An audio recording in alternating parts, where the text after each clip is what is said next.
are the best 5 things to do this summer as an educator or a parent. Number 1, you want to retreat. That is the first thing. Take a retreat. Retreat back from the busyness of your life. So no lesson planning, no checking your emails, unplug, just totally unplug from all the things that constantly distract you. And when you take that retreat, or when you retreat back from those things, you're going to reflect. Reflect and review. What are those things in your life right now that you have been so overwhelmed with, or that you've neglected, that you want to take the summer to focus on? So maybe it's having a stronger bond with your kids.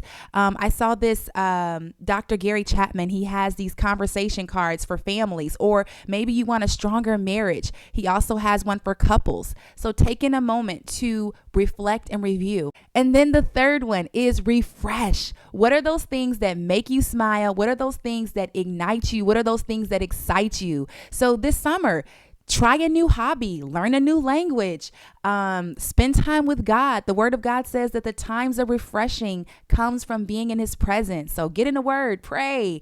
What are those things that when you do that thing, it energizes you? Whether it's volunteering, some of you guys are really big givers. What are some things this summer that can refresh you? Sometimes just pulling out your When God Calls You to Teach prayer journal, jotting down prayers for the next school year as an educator, or if you have a gratitude journal, jotting down those things can also refresh you, or could also reboot you for next year.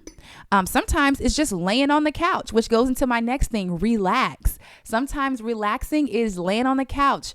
Sometimes it's taking a vacation or a staycation, camp out in your living room, or go hiking somewhere, go look at a beautiful scenery. And when you go on vacation, don't fill your schedule. Just slow down and just enjoy the moment.